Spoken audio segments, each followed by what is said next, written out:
Why did you write the book EMF Practical Guide, The Simple Science of Protecting Yourself, Healing Chronic Inflammation, and Living a Naturally Healthy Life in Our Toxic Electromagnetic World? Yes, great question, Ben. So I wrote that book really quite simply following what happened to me one day in 2002. That's to say, I had a reaction to my cell phone out the blue, and this set on course a series of events which turned my world upside down. I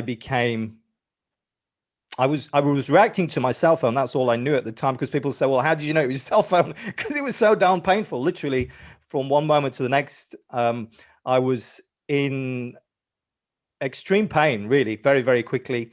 And there was these immediate symptoms which I was experiencing, like prickly skin, what I now call hot head, hot ear.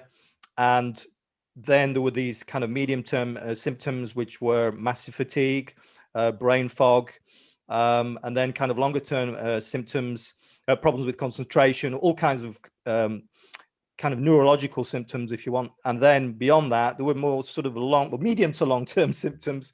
It's not funny, but which were digestive problems, weight loss, weight gain, and so on and so forth. And it started with the cell phone, and then I started reacting to my computer, the radio in the car, the TV, even the corded landline. And quite frankly, then my life became a living hell. And for 2 years, I pretended that I was okay, that because the doctors couldn't find anything wrong with me. And I went from specialist to specialist, and they were all saying, no, no, no, you're fine, you're fine. But I knew that there was something going on. And then I came across an article in the Daily Telegraph, which was quite a highbrow newspaper at the time, about a CEO of a British food group who couldn't use a computer, couldn't use a cell phone, was running around in a clapped out old car, was dictating everything to his secretary, and they gave a name to what he was experiencing, which was electrical hypersensitivity. And that was like eureka for me, because I thought I was going crazy with all of this. I thought I was literally the only person on the planet. And then from there, I decided to get my act together, because I knew like there was nobody that was going to help me. There was nothing easy on this. And this set me on this course of seeking solutions, learning about these EMFs. And really the book was, it was born out of that, this process. I created this website in 2009, electricsense.com. And the mission has been to raise awareness about the dangers and share solutions. And really that was my objective behind writing this book. According to your website, 5G is the latest generation of cellular technology. Yes, you're going to be able to do even more amazing things with your cell phone, but independent scientists are ringing the alarm bell as to the health effects of 5G radiation. In 2017, 180 doctors and scientists from 35 countries signed a petition calling upon the European Union to enact a moratorium on the rollout of 5G until potential hazards for human health and the environment have been fully investigated by independent scientists. Tell us more about the health concerns from the rollout of 5G. Well, the health concerns from the rollout of 5G are quite simply linked to the extensive evidence of the health effects of radio frequency microwave radiation. And that's to say, when you use a cell phone, Ben, when we use a cell phone, this is what you are exposing yourself to. This is what we're exposing our children to. This is what we're exposing our world to humanity, but every living thing on the planet. And these are non-natural frequencies. And there are thousands of studies, which I know we're going to get into in a little while, which are showing very clearly that there are adverse biological effects, adverse biochemical effects to these exposures. And what's going on with the 5G? So 5G is the latest generation of this technology, this cellular technology. And we're moving into kind of uncharted waters in the sense that, well, 5G, the frequencies have been used before, but they've been used for like crowd control by certain governments, notably the US government. So they hurt people. So, I mean, just there, why are we using frequencies which could potentially hurt people? And there is research on how these frequencies hurt people. And the research relates to the eyes, notably the skin, the immune system, bacterial resistance, also antibiotic resistance, I beg your pardon. So there is some research there. And where we're going with this 5G, what's important to know, and a lot of the controversy around this 5G is related to these millimeter waves, this MMW, millimeter wave technology, because what's happening is, even though we don't, you look out your door, you don't see it, we're actually bathing in a sea of frequencies, in a sea of natural frequencies, but in a growing sea of non-natural, man-made frequencies. And what the research is telling us is that there are strong links between these frequencies, between these exposures, and many diseases, including cancer. And the millimeter waves, so the problem is we're saturated with the existing frequencies, like everything we've got at the moment. Your cell phone is probably a 4G cell phone, or a 3G, and perhaps it's using both. Who knows? We don't really look. We don't really care. We just want to, pick up the phone and call your friend or whatever, or get your shopping done or whatever it is. But those frequencies which we're using that's it. It's like we can't take that any further. And the 5G is moving up the frequency band into this millimeter wave, which is higher energy and which is a shorter wavelength, like millimeter waves, hence the name. And this is the problem. And the fact that how this is actually being rolled out is, it's to make this work, because these frequencies don't penetrate. I don't want to get too technical straight away here, but the way these frequencies work is the higher the frequency, then the less the penetrative power or the penetrative effect. Therefore, the more the power we have to push behind it. Therefore, the danger. Therefore, the more antennas we need. And that's what's happening with the 5G. It could be every third or fourth house. Plus, actually, this is already happening. That satellites are being put out up into space. 100,000 satellites in low Earth orbit to blanket the world, quite simply, in 5G. That is the dastardly plan.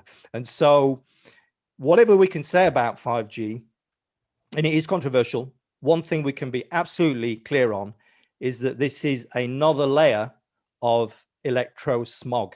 This is another layer of electropollution.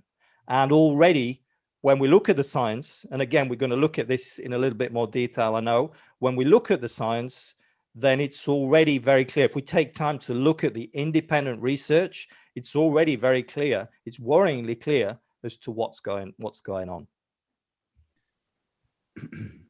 According to your website, in 2010, the results of the $25 million Interphone study, the most far-reaching study of its kind, run across 13 countries, found regular use of a cell phone by adults can significantly increase the risk of gliomas by 40% with 1,640 hours or more of use. This is about 1/2 hour per day over 10 years. In 2011, the World Health Organization's International Agency for Research on Cancer, IARC, concluded that cell phone radiation and Wi-Fi and other RF frequencies in the band 30 kilohertz to 300 gigahertz are possibly carcinogenic to humans, group 2B. The Bioinitiative Report 2012 references over 1,800 studies showing adverse biological effects from low-level EMF exposures. Subsequent updates referenced thousands more studies showing evidence of adverse biological effects. And in 2016, the U.S. National Toxicology Program, NTP, $30 million study found incidences of malignant gliomas, brain cancer, and schwannomas, also known as neuromas, in the heart of rats exposed to cell phone radiation and DNA damage. Can you comment on these studies? So that's a lot of science you've shared there. But just to clarify, firstly, on the interphone, that was a big study, $25 million study, as you said. All those are big studies. The interphone, the NTP is so far the biggest, the National Toxicology Program. That was a $30 million study, which is a very recent study, which came out 2016, 2018. So just to talk firstly about the interphone study, just to clarify what you said there, because actually the conclusion of the interphone was, if you go, if you do a search online, and then you get like, a one sentence conclusion. And that one sentence conclusion is that there is no risk of glioma and meningioma. Okay, so you think, oh, we're all good. Well, not quite, because if you go and look in the small print, then you can see what you just cited.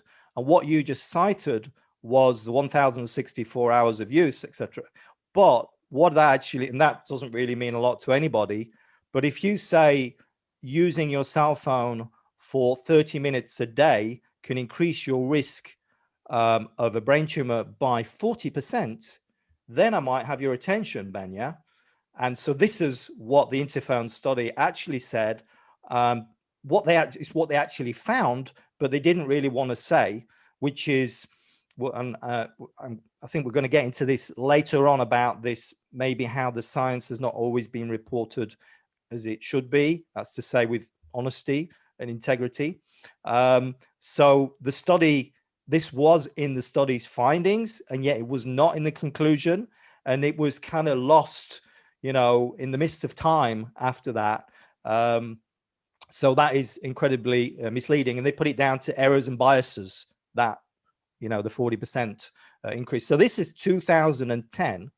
You just think about the world in 2010 and the kind of cell phones we had, and the, Bluetooth was, most people didn't even know what that was. Not everybody had Wi-Fi. We certainly, smart really wasn't a term that really wasn't common. So we weren't in this incredible wireless world which we are today. So that's the first point with regard to the interphone. With regard to the World Health Organization classification, so it's classified, this thing called cell phone radiation is classified as a 2B possible carcinogen. That was 2011. The World Health Organization, now, how can I put this? They are incredibly conservative. They come under tremendous pressure from lobbies because everybody's listening to the World Health Organization, just like they are now with, what's going on with the pandemic, for guidance as to, what's right and what's wrong. Should we wear masks and all this? Should we be taking vaccines and so on and so forth? So it's incredibly important what they say. And what is very clear is that this conclusion of 2B possible carcinogen, which they attributed to cell phone radiation, was way too conservative. And in the light of subsequent studies, I mean, even at the time, it was perhaps, in my view anyway, it was the wrong opinion to give. It was the wrong advice to give. But in the light of the information we have since, that's to say the CERNAT study, which is a big French study, that's to say that the NTP study, again, what you mentioned previously, this big $30 million federal US study, which found clear evidence of cancer with regard to heart schwannomas, and some evidence with regard to gliomas. With regard to notably the work of Swedish researchers Hardell and Karlberg, who've been doing some of the best research on the brain with regard to the brain and cell phone radiation. So it's really very clear now, and it's not particularly me who's saying it, it's the people that actually were on the committee with the World Health Organization at the time, which voted on the 2B, or were swayed into just giving it 2B, that it should actually be a class 1 known carcinogen. That's where we are. And that is, let's call a spade kind of thing. And it's and the researchers there, as I say, all these studies now, because 10 years, this is 10 years now, 10 years in terms of what's going on and the pace of technology is a lifetime.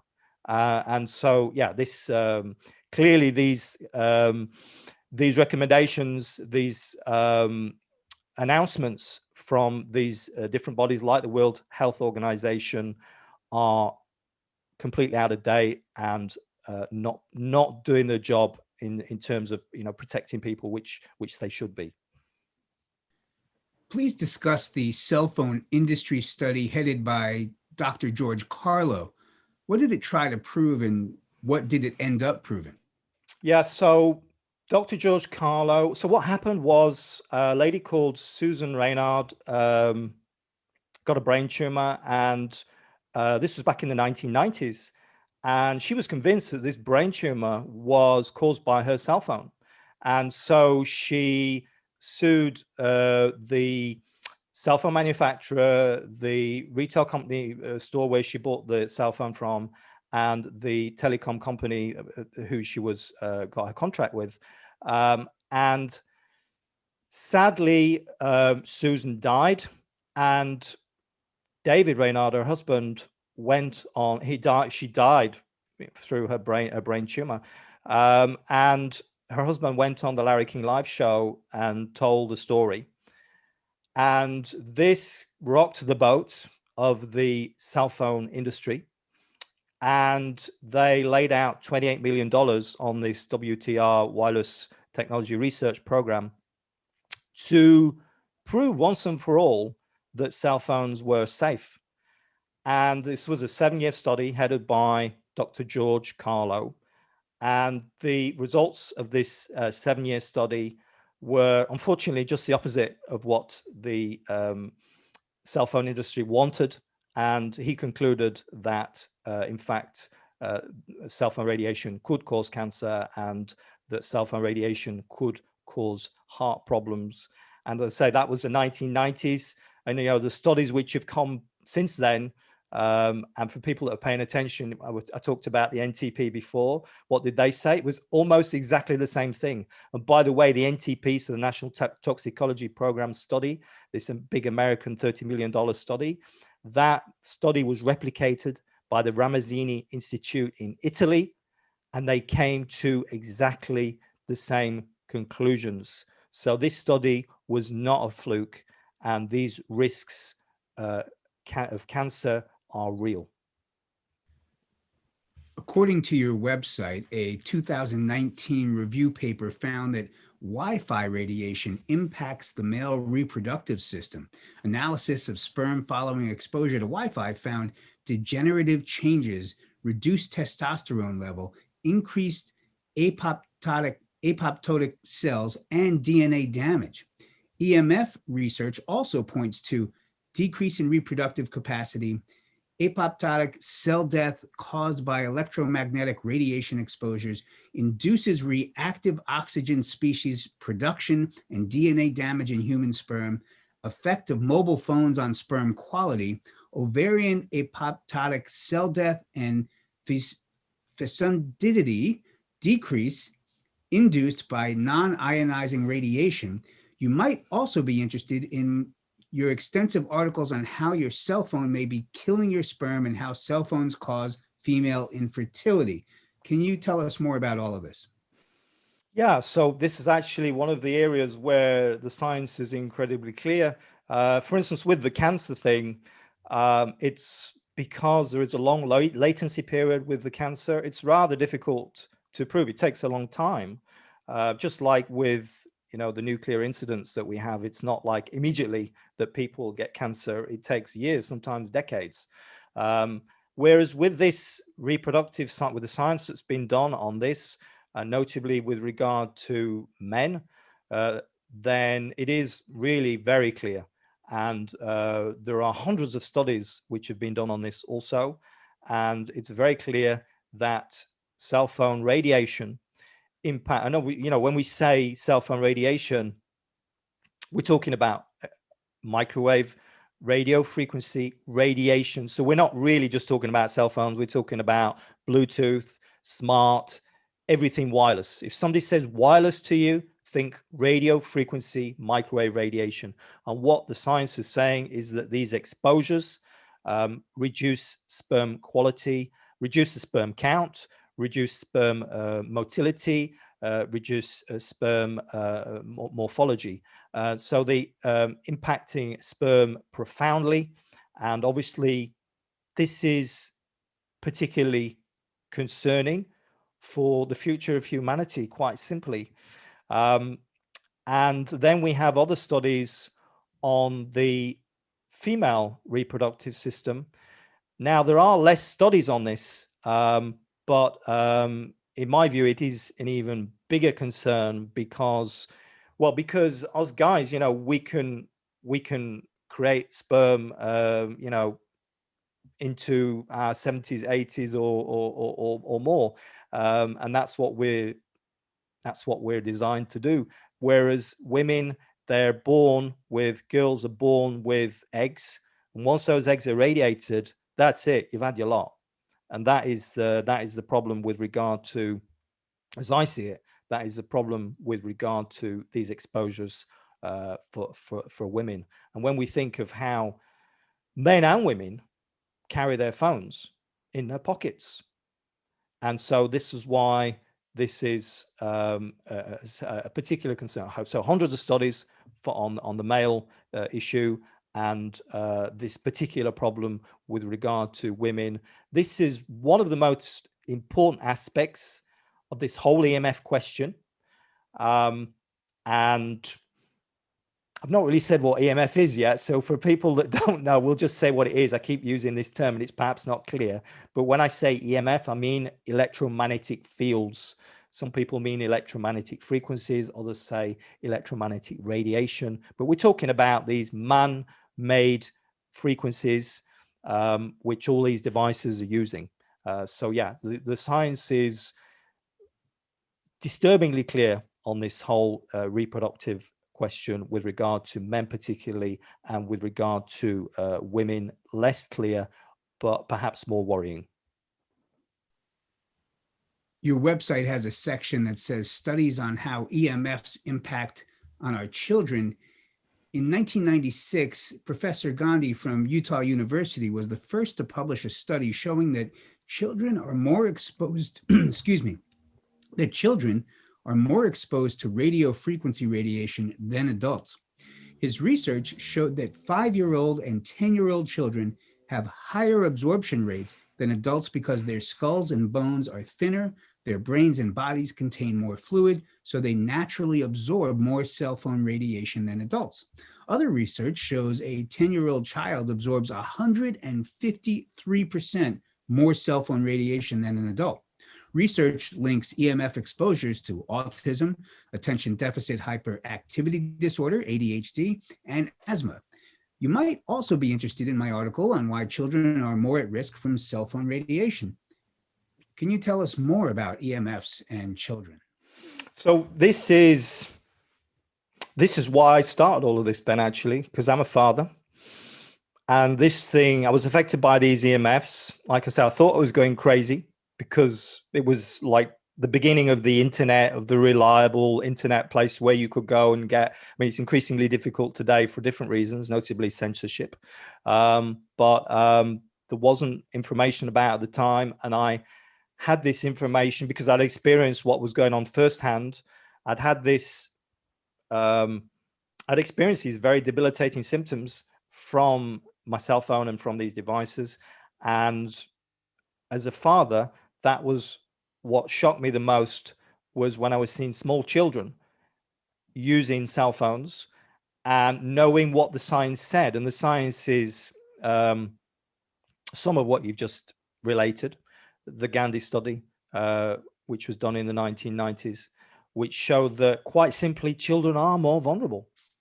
Children are more vulnerable, way more vulnerable to these exposures than adults. And small children are way more vulnerable than big children. And we have one of the images in the Gandhi study is of a 5-year-old brain, a 10-year-old brain, and an adult, which has been exposed to the same cell phone radiation. And you can see through these heat maps just how much more a 10-year-old is impacted than an adult, and how much more a 5-year-old is impacted more than a 10-year-old. And, you know, that expression, what is it? A picture tells 1,000 stories, or what is it? Something like that. 1,000 words, I think it is. Well, that is exactly it. That is exactly it. This is how these frequencies are impacting our children. And it's just,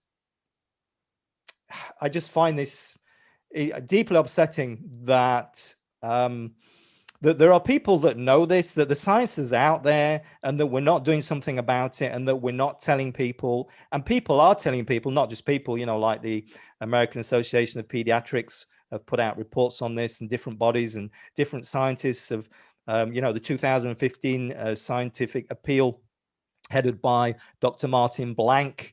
That was one of his motivations also, or their motivations for doing this, which was signed by something like over 200 scientists and researchers at the time, and medical doctors.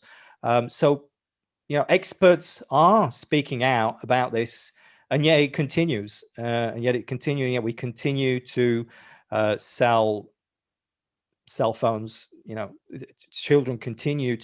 parents continue to allow children to use cell phones, and because they don't know, but they don't know because they're not being told, because this is not mainstream news, unfortunately.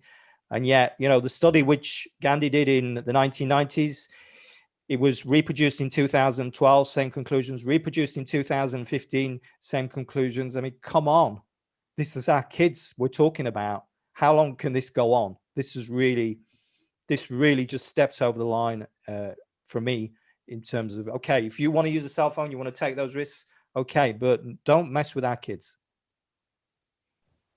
Your website says the adverse biological effects of EMFs have been known about for nearly 50 years, as confirmed by a Naval Medical Research Institute report dated 1971, listing 2,300 studies. A congressional staff briefing in 2001 revealed that there are adverse biological effects to EMFs at levels 76,000 times lower than the safety standards. Can you tell us more about that? Isn't that incredible? Yeah. 76. So they pull this meeting together, congressional meeting, 2001, and they explained that there were biological effects at 76,000 times below the standards. And here we are 20 years down the line, you know, just carrying on as if nothing happened. In fact, not even carrying on, it's building. And, you know, that's what we were talking about at the beginning.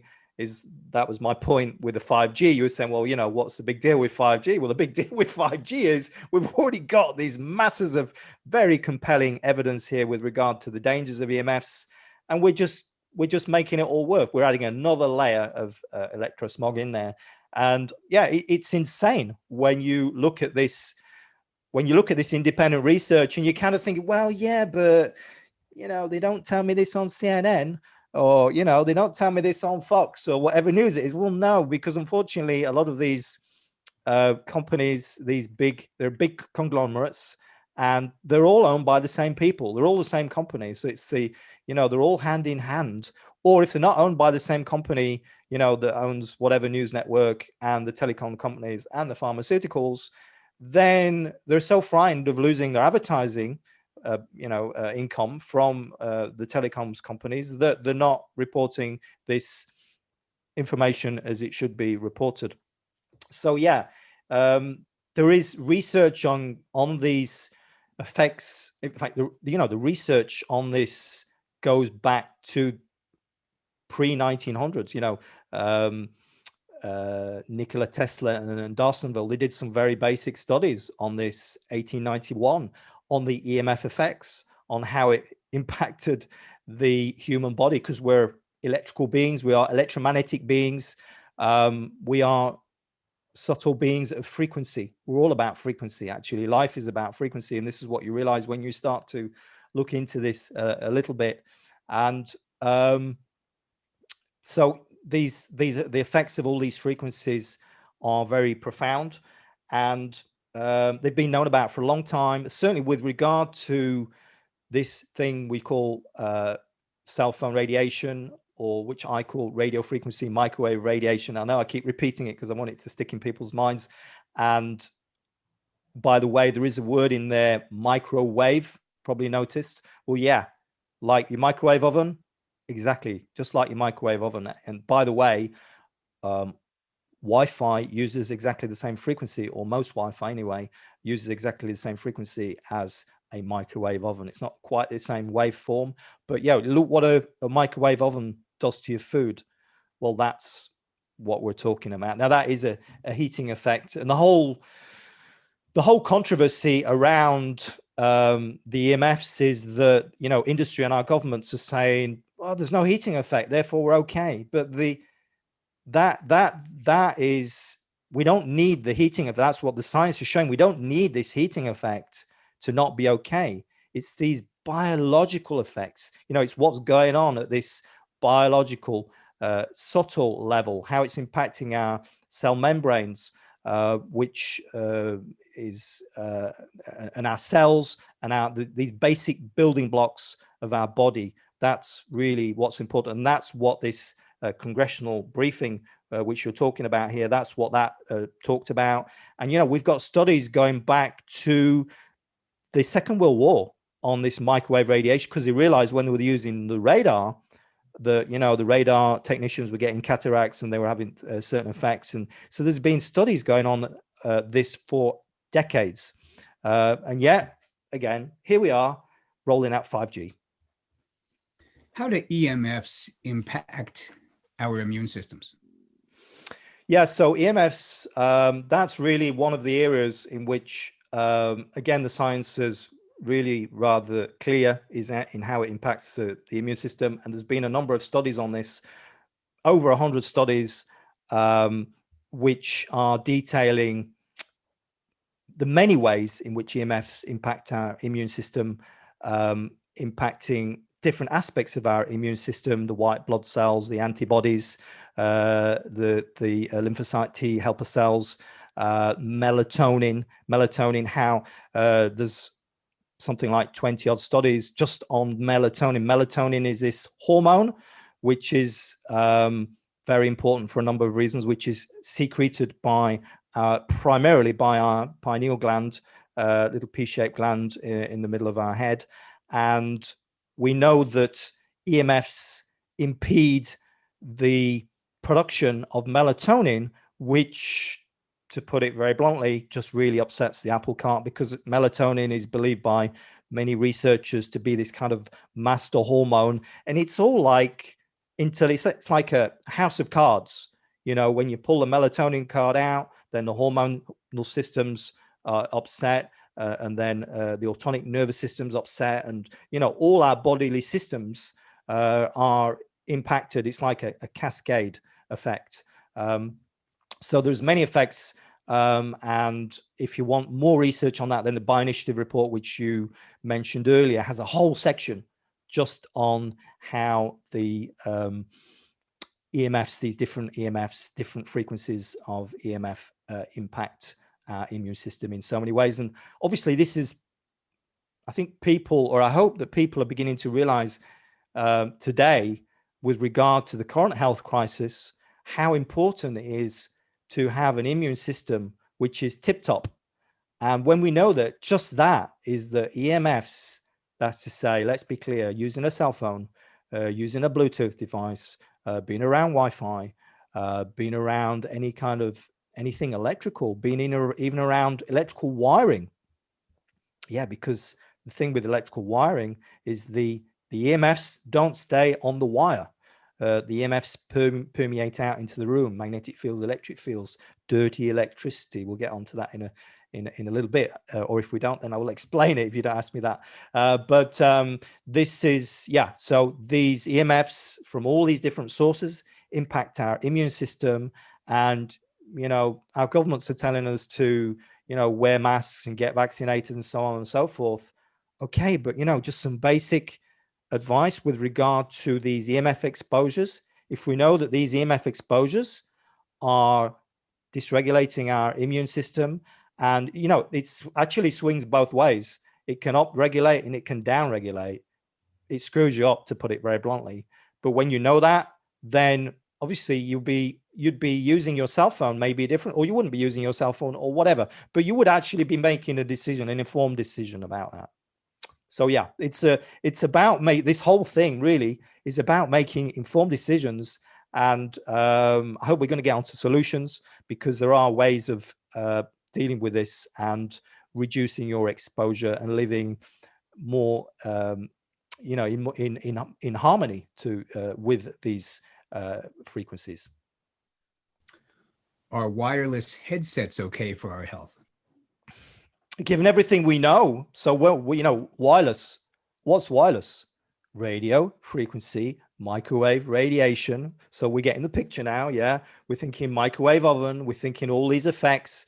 We're thinking maybe about the work of Dr. Martin Paul. I haven't mentioned that, of how we know that these exposures impact these channels in our cell membranes, what's called the voltage gated calcium channels, which now we have this very clear understanding of the mechanism of harm, of just how these EMFs impact us, and this creation of free radicals and oxidative stress, which oxidative stress, wherever you look, even in mainstream science, clearly oxidative stress is viewed as a cause of disease, and EMFs exposures cause oxidative stress.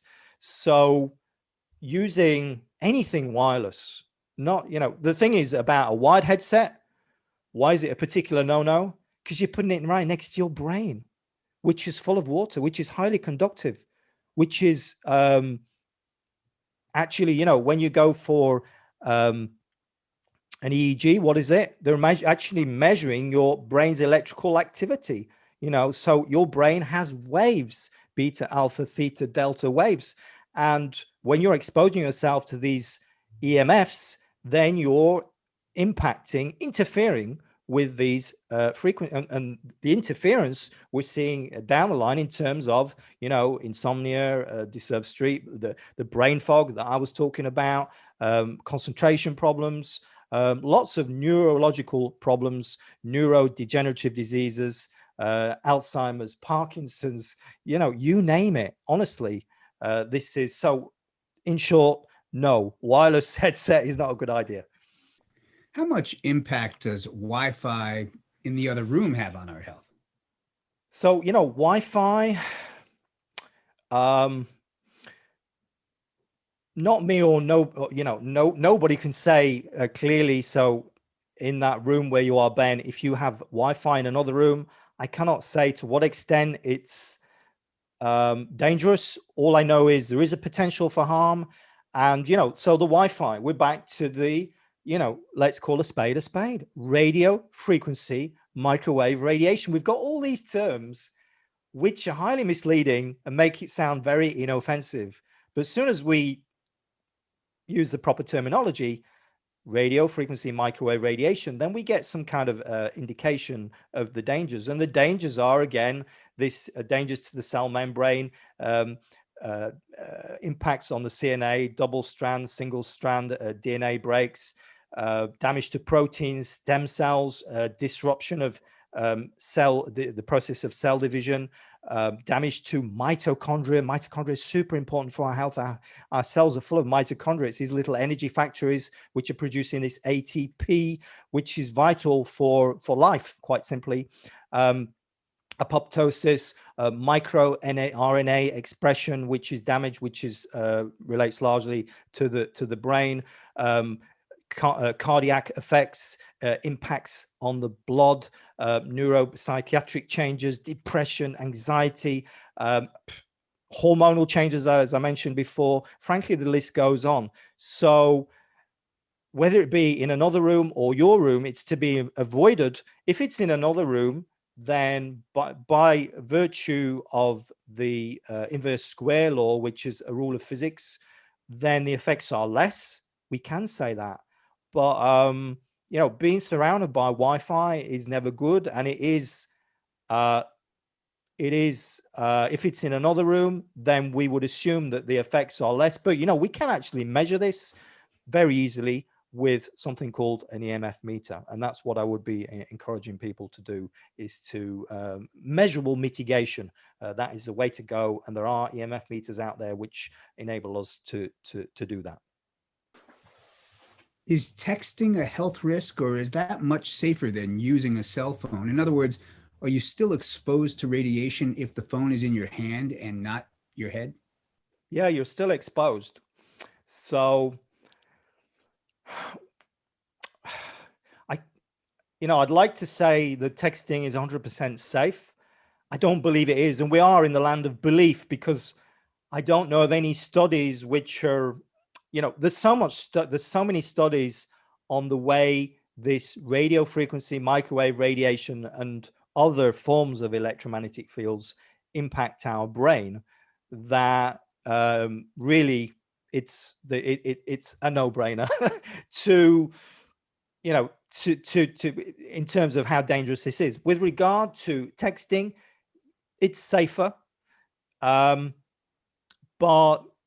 I have only anecdotal evidence on this. But the number of people have contacted me, and through my website, there's thousands of comments. You can go on there and look, do a search also on there to see for yourself. But the number of people that have commented on there, and I've also got friends that have said this to me, that when they're using a cell phone for any length of time, that they're getting these kind of symptoms, which I was getting, the prickly skin, the tingling, when they're texting also. So yeah, it is better to text than talk.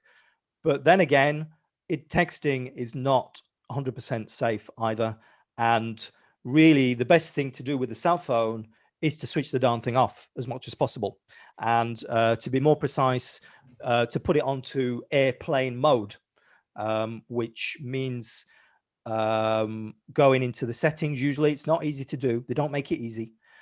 And switching off cellular connectivity, Bluetooth and Wi-Fi and GPS and all kinds of wireless connectivity if you can. And really the only way to know if 100% certain, to be 100% certain if it is switched off, if all that wireless is switched off, is to use an EMF meter. It says on your website, research also shows that low frequency electromagnetic fields as emitted by household electrical wiring can also cause cancer and many other serious diseases. Please explain this. So it's what I was mentioned previously, that because you think, well, okay, we've got the wiring, and we know, kind of everybody kind of knows, well, electricity goes through wires, and that's how we make things work, so we're all good. Electricity in the wire, yeah? Not quite. The wiring which is used in Europe, pretty much all over, and which is used in homes in the US, is just this plastic coated wiring, this Romex wiring. And here's the thing, is that the electricity doesn't stay in the wire. The electricity permeates out into the room and into you. And this can even be measured. There are meters that can actually measure the electricity in you. And we can also measure something called body voltage. So there are means of measuring this. And there are three kinds of electricity, or three kinds of EMF, which emanate from this movement of electrons, which is what we call electricity. And that's electric fields, magnetic fields, and dirty electricity. And there's research on all of this. There's quite a lot of research on magnetic fields, and we've known since the late 70s that exposures, we measure magnetic fields in this unit called milligauss or microtesla, but let's just keep it simple, milligauss. And we know that from like 2 milligauss there is a risk of cancer, leukemia, particularly from 2 milligauss. And we have very clearly in many homes and schools and offices, way more than 2 milligauss. It can be 50 milligauss, it can be 100 milligauss. And so, yeah, there is quite a bit of research on this. Thanks to this 1979 paper, which I mentioned, the Leaper Wertheimer paper. And then we have some research on the electric fields, not quite as much, but then we've got the same kind of, we've got the same kind of, or in the same order anyway, of effects as with the radio frequency microwave radiation, where there's a ton of research. And then we've got this thing called dirty electricity. And that's a little bit colloquial, dirty electricity. The more proper term, correct term, is intermediary frequencies. And so what that means is that they're the frequencies between these low frequencies, so your electrical wiring, actually, you're in the US, I'm in France here, we're on 50 hertz a second. You're on 60 hertz a second. So back and forth 60 times a second.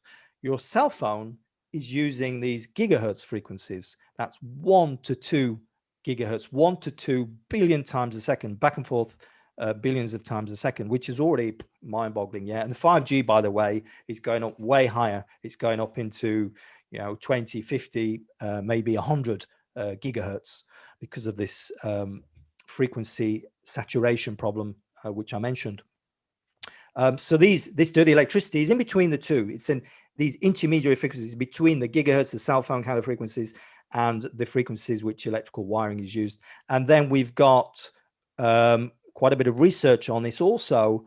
And most of it is Russian research. So the Russians did a lot of research on this, and it appears to be, which kind of came out of their space program. And they learnt about how these frequencies could impact health. And we know that from above 2 kilohertz, I'm sorry if I'm getting a bit technical, but it's so 2 kilohertz is 2,000 cycles a second, that it goes internal. So what we're saying is, let's just put it really simple, is that all these frequencies impact our bodies in all different ways. And one of the reasons they impact our bodies in different ways is because we're like walking antenna, and we are like, every part of our being is actually like an antenna. So it's like our arms are like an antenna, our fingers are like antennas, our spinal column is like an antenna, but right down to different body parts, different organs, and right down to our DNA. We've got studies which are saying that our DNA is actually a fractal antenna. So we are walking antennas, and that's why these frequencies, these man-made frequencies, are impacting us. It's one of the reasons, is because that's how we're built to pick up information. And this information, these frequencies, which are these man-made frequencies, are incredibly harmful. They're like nothing else in nature. We have not evolved to coexist with these man-made frequencies, and that's the problem. And the problem is, that's the problem. And the result of that is quite simply what we're seeing now in terms of all these chronic diseases. And again, I'm not putting everything on the back of EMFs. I'm not saying, every health problem is caused solely by EMFs. But what I can say, and this is just my opinion, is that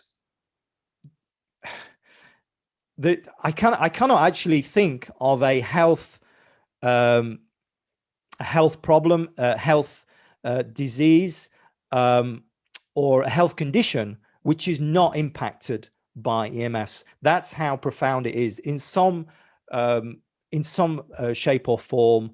But yeah, that's how profound this thing is, and that's why it's such an important question. Do electric cars expose us to more EMFs than regular cars? And how much more? What can we do to make an electric car safer? So electric cars and cars, actually, all cars give off EMFs, different EMFs. And the more modern cars, we're more into this radio frequency microwave radiation kind of thing, because everybody's like wants to have conversations on their cell phone when they're in a car. So we've got like the Bluetooth activated, and it's often inbuilt. And isn't it great? You just put your phone down, and then they're on loudspeaker, and you're driving along. And like there's laws in France, you're not allowed to use a cell phone when you're driving, but you're allowed to speak via Bluetooth. Now the thing is, with the Bluetooth, it's actually another layer of electromagnetic fields again. So you've got your cell phone, which is going in your car, which is picking up the signal from the cell tower. And then you've got this Bluetooth, which are more man-made frequencies, which are jarring, which are zapping you on top of these cell phone frequencies. And, you know, here's the thing. Here's just a very important point that I need to make, is that even though you think, well, you know, I'm good, cell phones don't bother me, EMFs don't bother me. So it's not because you can't feel these EMFs that they don't bother you. And this is what the research tells us very clearly, is that you might not be able to feel the EMFs, but boy, your cells can feel it. And that's why we need to take action and protect ourselves. So with regard to cars, modern cars, we've got this, the Bluetooth, we've got cars which are interacting with, you know, like breakdown service or tracking. We've got driverless cars. We've got electric cars. Okay, so we haven't got the thermic engine. We've got so electric cars are a bigger issue. I know of no research, formal studies, peer-reviewed research. Forget it. Who's going to pay for that? That's, you know, one of the problems is with the research is the funding. But from what I hear out in the field from building biologists, EMF consultants, then electric cars are a particular concern with regard to dirty electricity, these intermediary frequencies, which I mentioned before, because of these voltages it's given off when the car accelerates and when it brakes. And beyond that, you know, just cars, magnetic fields, if they're steel rim tires, that's giving off a magnetic field. You know, batteries are giving off electric field and magnetic field. So there's all kinds of frequencies, as you might imagine, in a car. Is electric worse? Well, what I can say, the reports I have back is, for instance, the Tesla cars actually appear to have lower magnetic fields than many other non-electric cars. But what I can also say is I've had a number of reports from people who are saying, you know, they bought a Tesla, a high-end Tesla, and, you know, they drove it for, you know, a week, 2 weeks, and they just could not go near the thing. They started reacting, you know, after a certain time, and they had to sell the car. And that is actually referenced in my book. So it is not this. We don't have total clarity on this question, but again, we can measure this using an EMF meter. So it's not like a laboratory experiment, but that's what, honestly, I recommend that people do, is to if you're and this is not like top of the list of priorities. The bedroom is actually the top of the list, and I hope we're going to talk about that. But certainly measuring, if you're going, again, I mean, I don't use a car a lot. I prefer to walk, bike if I can. But it depends where I'm going, you know.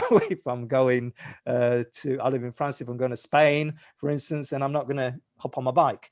I get a car. And so it all depends if you're using a car a lot as to how important it is and, you know, where it should be on your list of priorities. What are the most important steps we can take to protect ourselves from all forms of wireless? So I have a little protocol, which I call the which is born out of my own experience with EMFs. And this is actually an acronym for U for understand, M for measure, and M for mitigate. So the first thing is just to understand the thing. And if you're watching this today and you've got this far in the conversation, then you're perhaps beginning to understand that it is a complex subject, that there is something to this, that particularly if you've got children, then you should prick up your ears, particularly, and start taking action. And particularly if you're health conscious, then honestly, it's laughable how much money and time and energy people put into, you know, looking good and working out and staying fit and then eating the right foods and putting really expensive creams on their skin. But when we know what EMFs do to us, when we know what this microwave radio frequency radiation does to us, this premature aging effect, because that is very clearly one of the effects of this work that Dr. Martin Paul did of these voltage gated calcium channels on the cell membrane lets in too much calcium, and it's premature aging. Quite simply, we can call it premature aging. Professor Magda Havas, who's done a lot of research on this, calls it rapid aging syndrome. So yeah, it is. So the protocol is to firstly understand, because if you don't understand just how all pervasive these exposures are, just how, you know, bad news they are really to your, you know, yourself, your family, your kids, particularly your elders. And the three categories of population, by the way, which are particularly affected, which the science tells us, it's children, the elderly, and pregnant women. And so understand, that's the motivation to do something. The second thing is to measure, and you can measure with an EMF meter, and I have one here. Something like this. It doesn't have to be this one. This is an EMF meter. It measures a 3, and we just switch it on, and it measures magnetic fields there and electric fields there and radio frequency radiation there. And it's not like I'm saying this is the best meter. It's really easy. You saw how it was. You turn the dial, and it's relatively inexpensive. It costs under $200, and I know for some people that's a lot of money, but for others it's not. And at some point, that's the way to go, is to get yourself a meter, because you need to measure. If you don't measure, you're in the dark. You're clueless. You don't know what EMFs your car is giving off. You don't know what the EMFs are in your bedroom. You don't know what the EMFs are in your kids' bedrooms. So that's why it's very important to measure. And the third M of the is to mitigate. And there's 3 ways to mitigate. First way is turn the darn thing off. Whatever it is causing that EMF, turn it off. If you can turn it off, turn it off. Sometimes you can't, because it's, you know, it's not yours to turn off, or it's maybe your refrigerator, and all your food's going to go off if you turn it off. So if you can't turn it off, you increase the distance between you and the device, increase the distance between you and the cell phone, for instance. And then if you can't increase the distance, then last but not least, we shield. And shielding is always a last resort, but there are means of shielding whole homes, shielding bedrooms, shielding cars. It's possible. And that's one of the reasons I believe that the Teslas are, in terms of magnetic fields, not that I've ever tested one, not that I own one, is because they're well shielded. So shielding can be effective, but shielding brings its own problems. And it's certainly, you know, my view of dealing with this whole EMF question is a big part of the solution is simply reconnecting with nature. And when you introduce shielding, this is introducing also other man-made materials into your environment, which is not necessarily the way to go. So it's kind of working out which is the lesser of two evils with regard to that. But that is quite simply the way to deal with any EMF exposure, is this How do you create a sleeping sanctuary in your bedroom? Can a cell phone be in the room if it's on wireless? So I think the first question is, you know, why would you want to create a sleeping sanctuary in your bedroom? And the reason you want to do that is because it's when you sleep, quite simply, it's when your body heals. And there's a whole load of cellular processes which is going on: cellular regeneration, rejuvenation, detoxification, hormonal processes, secretion of melatonin, as I mentioned before. And we know that these EMFs, these different types of EMFs, all these EMFs impact this healing process, downgrade this healing process. And it's super important for your long-term health. And I really do believe, and I'm not saying you should do this, but if you kind of get the bedroom thing sorted out, then you can withstand more cell phone use. So it is really a key part of dealing with EMFs, is what you do, is creating this sanctuary, this low EMF sanctuary.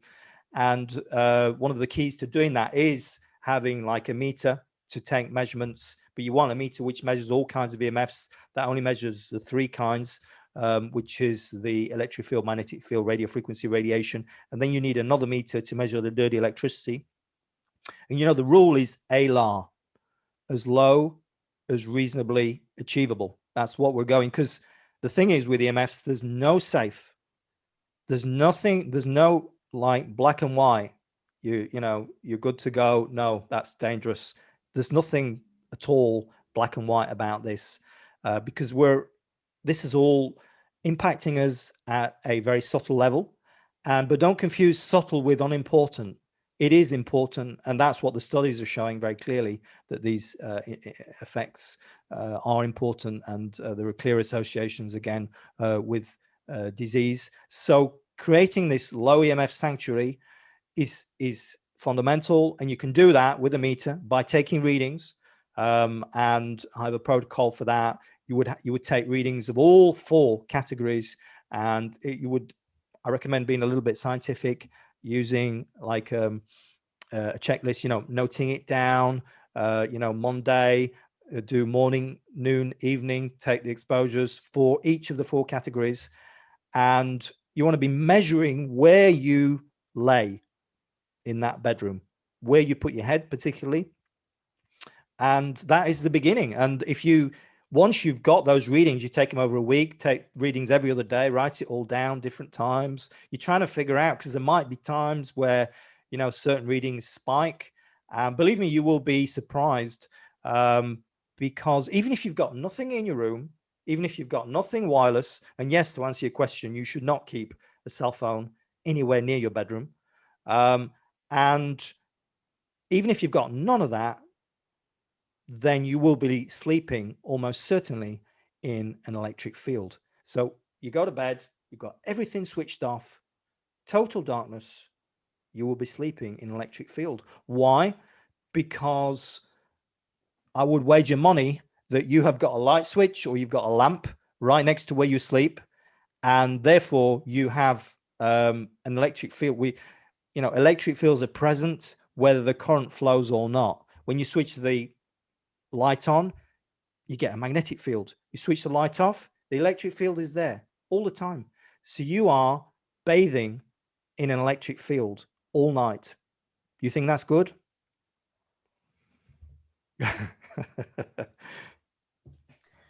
Does the rock or stone shungite protect us from wireless radiation? So shungite is this stone which is found on the border between Russia and Finland. And it's got this new unique molecular structure. There are different qualities of shungite, and there's been some studies done on this, but the best shungite for EMF protection is what's called elite shungite, which has got a very high carbon content. You want to be over 98% carbon content. And what is unique about shungite is that it's got this particular molecular structure called fullerenes. And the research that has been done on this, and it's mainly, again, Russian research, but it is in Russia, you know, where they get it from, they mine it from this place in Russia, is that it has EMF protective qualities, and that it can transform the harmful frequencies of EMFs and make them more harmonious, that it has anti-inflammatory effects, and that it increases your antibodies in your antioxidants, I beg your pardon, in your body. So that is the science we do have on that, and this is something that I do believe in, and I'm really not one for gadgets particularly, but in my experience, it's a natural solution. That's what I like about it as well. It's nothing that, it's just a rock out the ground, And but I, as with all of this, I encourage you to do your own research. And there is actually a book written by, and I've got it here as it goes, by Regina Martineau, where you can learn more about exactly these beneficial properties of shungite. Is anything coming past 5G, like 6G or 7G, should that concern us? Yes and yes. 6G, China's already testing the 6G. 6G is supposedly, from what I've heard, going to be 100 times faster than 5G. I mean, 5G is already 10 to 100 times faster than 4G. And yeah, well, they're already in the race for 6G. And from what I've heard, 7G is also, because it's not like they don't just say, oh, let's bring another G out. It takes years of planning another generation. When we say G, we mean generation, another generation of cellular technology. Yeah. And this, we should be given everything. Well, I'll put it over to the viewer. Should you be concerned, given everything that you now know that I've laid out here about these exposures, then I am concerned about this and I'm taking action. And that's what I recommend people to do. Should schools use Wi-Fi? What alternatives are there? We're back to the whole children EMF question, which I find particularly disturbing.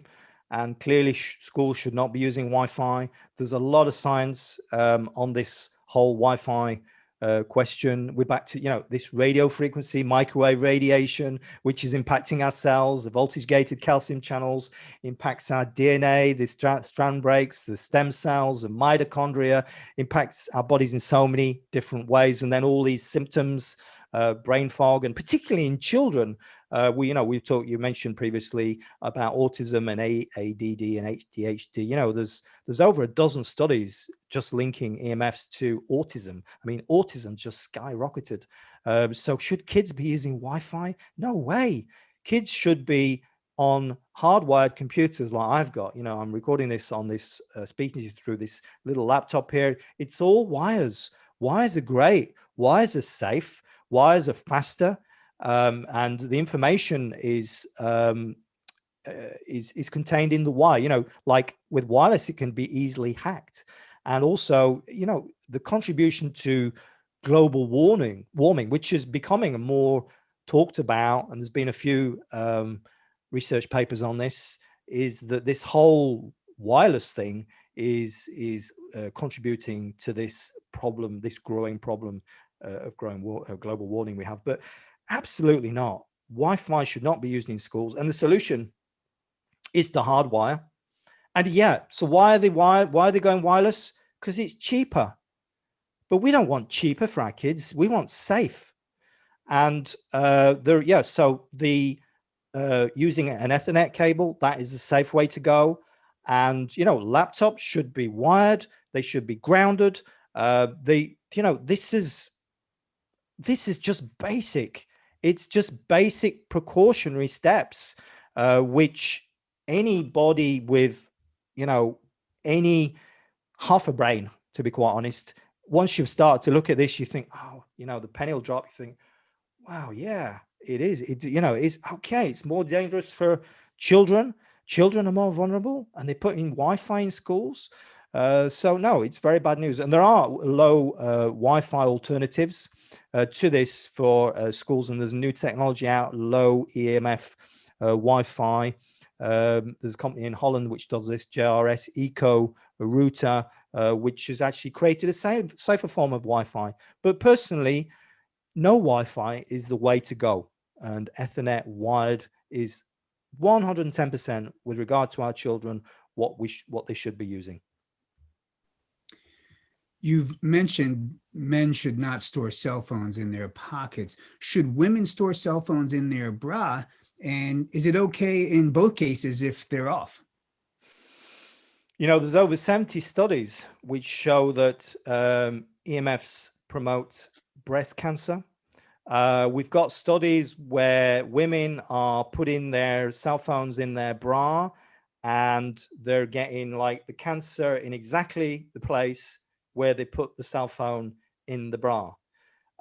So, and just the whole women EMF question with regard to the eggs and the eggs being radiated. So we've got, women are born with so many eggs and that is radiated. Those eggs are radiated.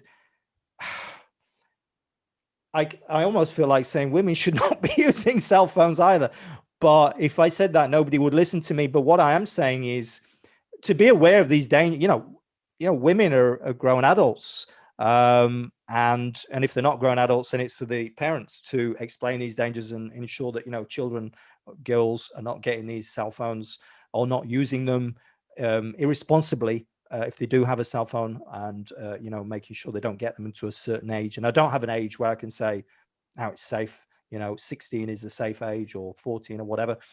But it is a particular concern that women, with regard to the science that we do have, and we would like more studies on this. So there are a lot of studies with regard to male infertility, but with regard to female infertility, there are less. And the reason that there are less is because of the invasive procedures which are necessary to do this kind of studies. But we do have studies on animals, and very clearly those studies are showing that EMFs can impair the reproductive system.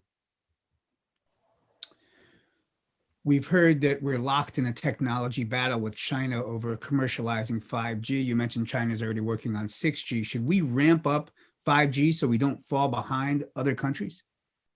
Well, this is what they want us to believe. When I say they, it's the telecoms companies, governments, and the media. You turn the news on, and we're in this race to beat them, and the nasty Chinese, and that somehow we're going to suffer if we don't win this race.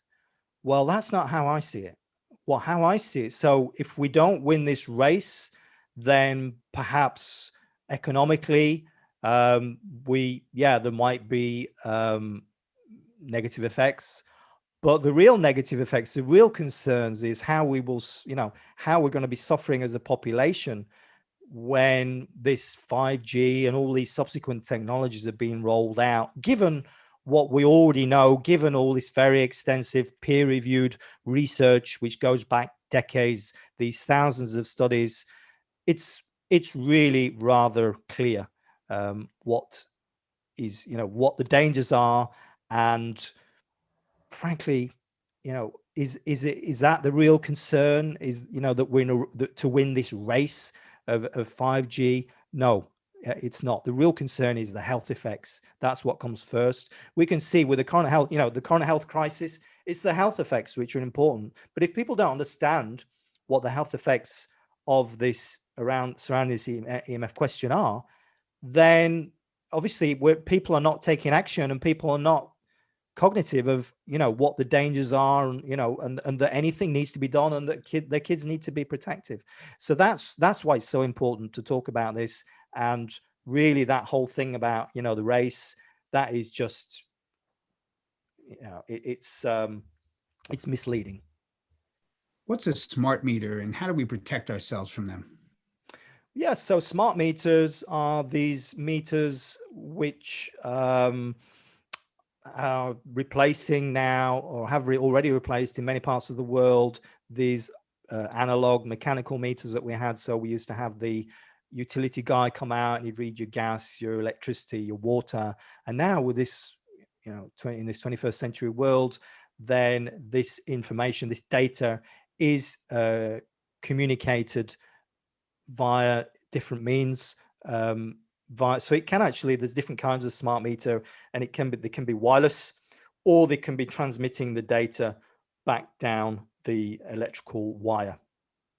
And whichever way you look at it, it's not good news. It creates electrical pollution. And so we're back to, if it's wireless, we're back to this radio frequency microwave radiation, which you have no control over. Again, this is, because if you have Wi-Fi in your home, if you have a cell phone, that's your choice. But if they put a smart meter on your property and it's throwing out 24/7 this radio frequency microwave radiation, and you can't get to sleep. I mean, and I've you know, there's so many people that have complained about this, and they didn't even know that a smart meter had been introduced into their neighborhood. They hadn't even got one on their property sometimes, and yet waking up, you know, 3 o'clock in the morning when the smart meter does its data dump. And these meters work in different ways, and sometimes it's multiple times a second they're transmitting the data back. Sometimes it's once a day, or the intervals change, depends where you live, what the, you know, your utility company is, the make of the meter, etc. But whether it's the wireless form of communication, or whether it's the wired, if it's the wired, we're back to the dirty electricity problem, which again, we've got thousands of studies, not thousands of studies, but we've got a lot of research linking with adverse health effects, including cancer. What is a Faraday bag for putting your cell phone in, and how does it help you?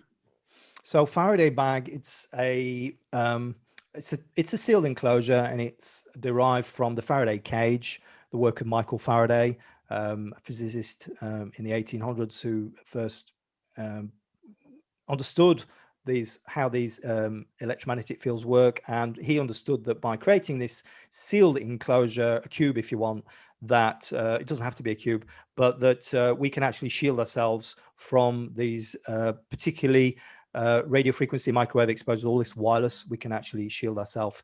And a Faraday bag is another main, so it doesn't have to, like I say, it doesn't have to be a cube. So it's a sealed enclosure, and you put yourself in this bag.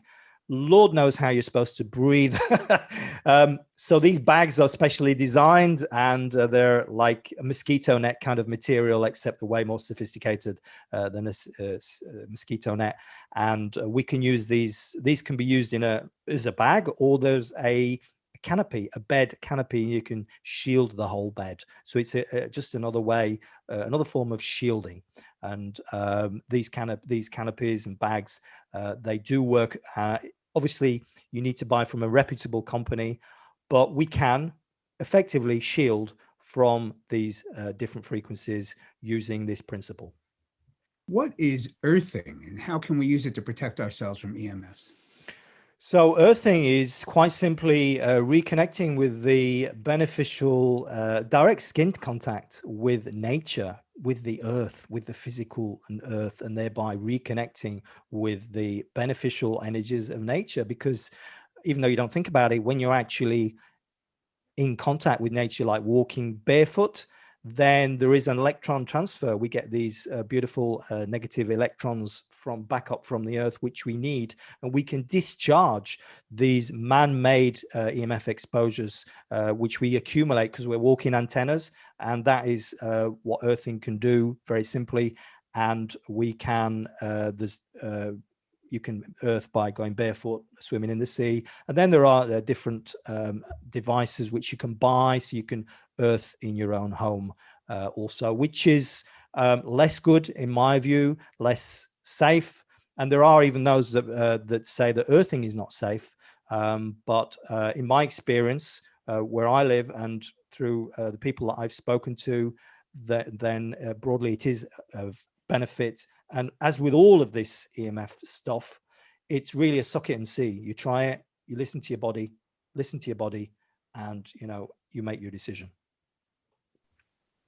What is the potential for the dangers of 5G as a result of appliances outside of cellular devices, for example, synced up appliances? So yeah, so it's this smart world, 5G, Internet of Things, because really 5G doesn't actually mean anything specifically. So I gave a sort of a definition or an understanding of it, but it means a whole load of different things. So it can mean the millimeter wave.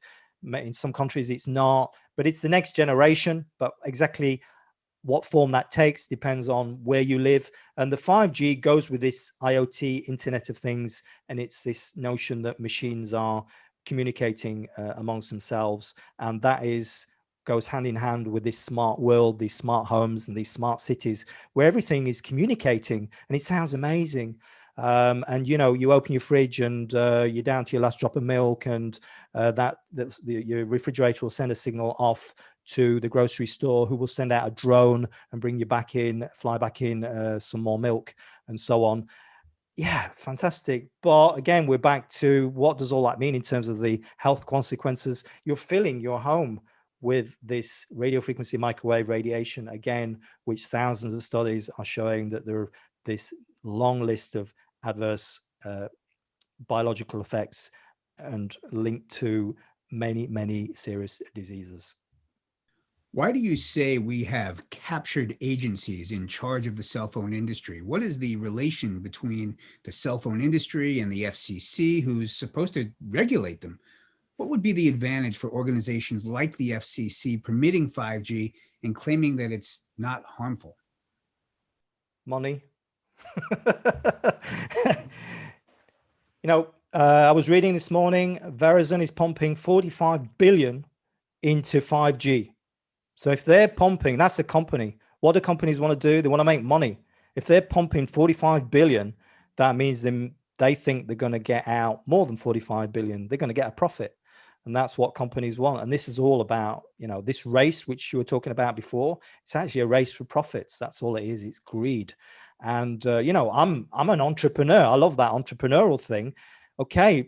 We all want to live a nice life, but not at the expense of our health, and not at the expense of the health of humanity. This is really what it boils down to. And the FCC, clearly captured agency refers to a report which came out in 2015, a Harvard report, where it was clearly laid out that there are these revolving doors between the FCC, which is the Federal Communications Commission, which is supposed to be regulating the cell phone industry, and the cell phone industry. For instance, Tom Wheeler, who was the head of the cell phone industry, he then became the head of the FCC. Now, how can that work?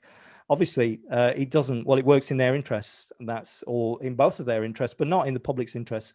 So, yeah, and there's just the whole thing is really, and this is really, I don't focus on this, but it's there, and it's really just rather a dirty business, and there are decisions which are being made which are not in the public's interests. Let's put it like that. What will be the long-term health impacts of SpaceX trying to petition to put up more satellites? Will this increase the levels of 5G? What is Starlink? From a radiation perspective, what might be the significance of low Earth orbit? What are the concerns about 5G as they relate to the Starlink network? Well, Starlink is this constellation of satellites which SpaceX are talking about. SpaceX are the company which are putting up the most satellites. The information I have is that they're planning on putting up something like 42,000 satellites. They've already put up like 1,000 of these satellites. So it's already happening. It's already taking place. And then we've got other companies like Amazon, OneWeb, and other companies which are following suit. Why? Because it's just a bonanza time for them. And there's a lot of money to be made out of this. Again, money, power, all those kind of back to these basic motivations, which are low vibration, let's put it like that. And the result of all this, well, quite frankly, we don't really know, but we are these subtle energy beings. We're living on a planet which is actually all about frequency and vibration. And the Earth has this electrical grid, and we're messing up with that. We're putting satellites into space, which are going to beam down this radio frequency microwave radiation so that you can rent a modem router and sit in the desert and pick up 5G. Great. But again, it's not like there's any demand for that, or maybe there is, but it's really a question of creating the demand, and it sounds sexy and it sounds great and it sounds futuristic, and it is all that. I mean, if you present it in that way, I'm interested.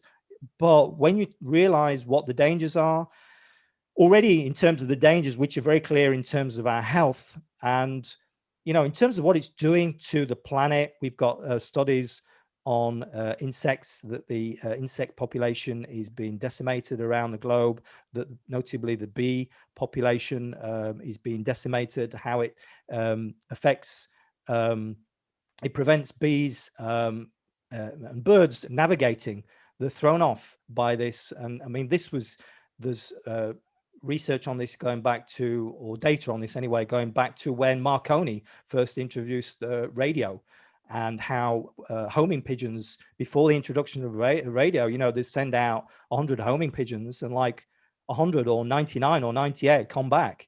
And then when the radio was introduced, it'd be like 70 come back, so, and this is a real concern. So it's not just us Homo sapiens, it's what it's doing to the planet, what it's doing to nature, what it's doing to plants, what it's doing to our world in just, in the most fundamental way. And that is the concern.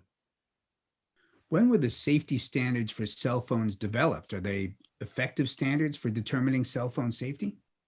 Well, they were developed in the 1990s. No, they're no longer effective. The 1990s, when a cell phone looked like a brick, when Google, Facebook weren't even dreamt of, when wireless didn't exist. So there were cell phones, but there was no wireless, and we're relying on those standards, which are just completely out of date. Actually, based on, so it's 1990 standards based on 1960s research.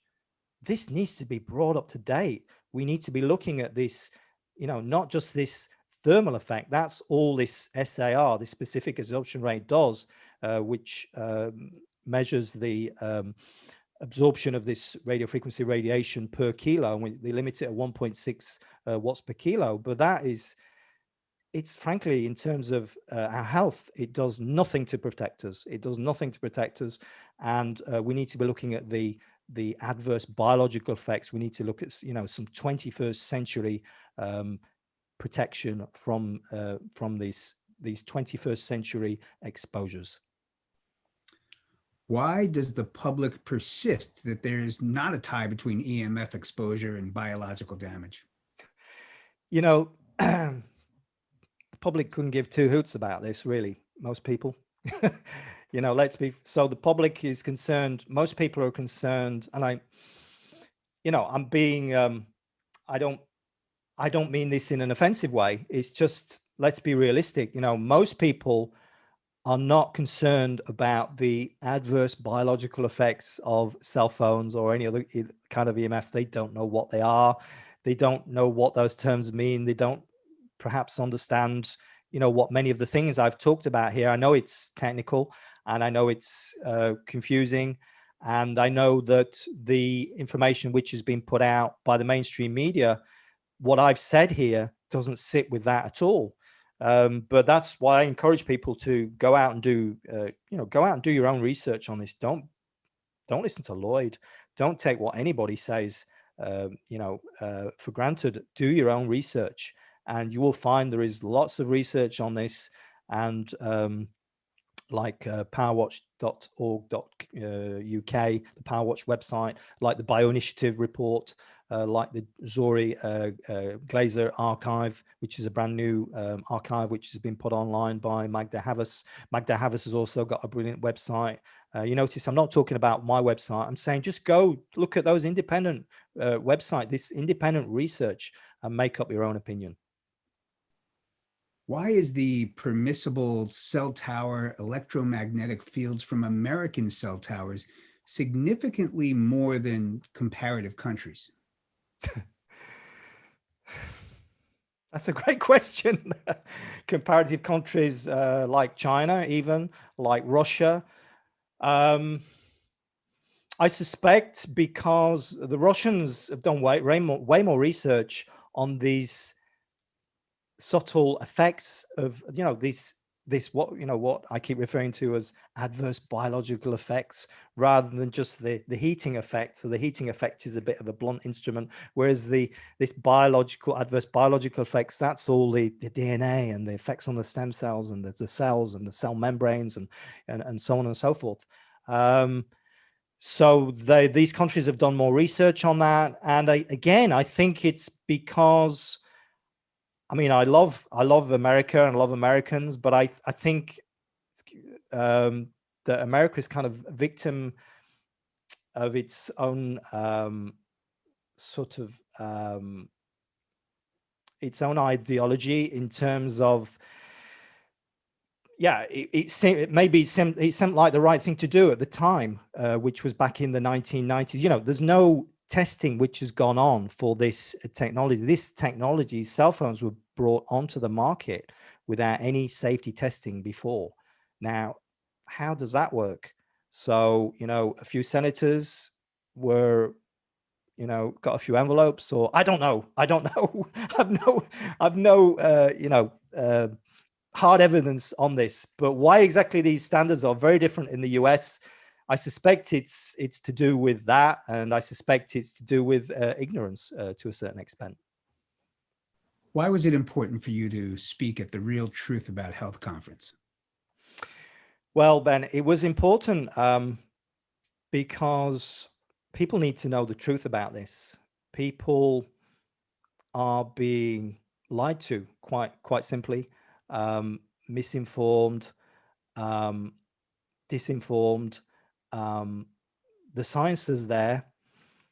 I talk about this because I had this experience with my cell phone, which seemed like the curse at the time it happened. But then I realized what a blessing it was. I was able to protect myself and protect my family.